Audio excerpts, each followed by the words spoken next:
Vamos lá. Champawat. Vamos ver o que é essa lenda aqui. Champawat, o terror das aldeias do Nepal e da Índia. Entre as densas florestas e as tranquilas montanhas do Himalaia, viveu uma fera que por anos aterrorizou aldeias inteiras, o tigre de Champawat. Esta fera, uma tigresa de Bengala, é considerada um dos maiores predadores de humanos da história. Olha, gente, esse fato é verídico, ele de fato aconteceu, tá? Não é história de não é lenda, não é mito, isso realmente aconteceu.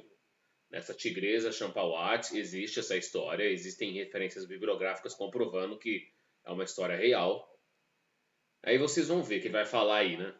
Foram 430 e poucas pessoas que foram mortas. Gente, é um número muito exacerbado, é meio exagerado dizer. É a mesma coisa que você dizer lá do Gustave, aquele crocodilo do Nilo, lá no Burundi, que acho que é o país mais pobre do mundo, é o mais pobre da África. Você lembra daquela história que eu já trouxe aqui pro canal? Ele devorou 300 e tantas pessoas. Gente, eu não sei se esse é o número exato, né? Foram bastante pessoas, sim, claro. Mas um número tão alto assim, eu acho que tem horas que dá uma exagerada na hora que você vai contar a história, mas enfim. Responsável por ceifar mais de 400 vidas no final do século XIX. 10 e 9, a legenda errou aqui, é século XIX. Quase no século XX. Foi antes do Titanic afundar, hein, gente? Bem antes. Agora, é o que ele falou aí, 400 pessoas, gente, é um número muito alto. Não dá para eu ter certeza, não tem como eu confirmar que foi exatamente esse número, entendeu? Relato de um aldeão de Champawat, na Índia. Eu me lembro como se fosse hoje. O sol estava se pondo. Me lembro como se fosse ontem. E a selva começava a silenciar, algo que sempre me deixava em alerta. Naquele dia, minha filha havia saído para buscar água no riacho. Não ouvi mais nada, apenas um grito que cortou o ar, ecoando pelas Gente, vocês ouviram esse grito? Amedrontador, assustador, aterrorizante. árvores.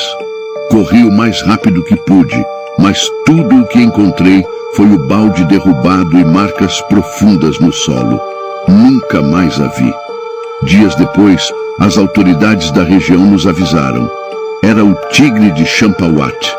Esse monstro já havia devastado vilarejos inteiros, matando sem aviso e desaparecendo na escuridão da selva. Ele não caçava como os outros tigres, não tinha medo do homem. A cada novo ataque... É aquilo, né, gente? Quanto mais próximo dos vilarejos, quanto mais os seres humanos crescem em cima das florestas, né, degradam os recursos naturais, se aproximam do habitat deles, aí os animais se sentem o quê? Ameaçados, estão invadindo o nosso território. É claro que esses ataques vão acabar acontecendo, ainda mais na escassez de alimento. Entendeu? Aí o tigre vai ter que buscar o ser humano para se alimentar. Porque os alimentos dele, as presas dele estão ficando escassas. Entendeu? Mas é o que eu falei, não tem como confirmar. Existem as referências bibliográficas, existem fontes confiáveis que comprovam de que esse fato realmente aconteceu. Ocorreu.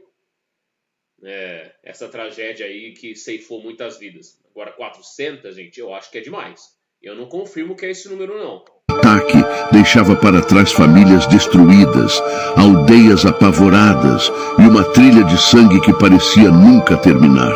Foi quando soubemos que Jim Corbett, um famoso caçador britânico, havia sido chamado para dar fim ao reinado de terror. Mesmo com toda a sua experiência, Corbett sabia que enfrentava uma criatura diferente de qualquer outra. O tigre já não temia o homem, e cada passo em sua direção era um risco de morte. Em 1907, após... Gente, 1907, o Titanic afundou em 1912. 5 anos antes do Titanic naufragar. Após uma intensa caçada e usando a ajuda de aldeões locais, Corbett finalmente abateu o tigre.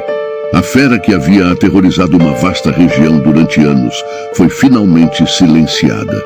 Mas seu legado permanece, vivo nas histórias. Gente, hoje em dia eles usariam tranquilizante, faria algo bem similar, bem análogo que aconteceu com a onça pintada, né? Que infelizmente levou o Jorginho para o paraíso, para um lugar melhor, que ele esteja com Deus e conforte os familiares e amigos.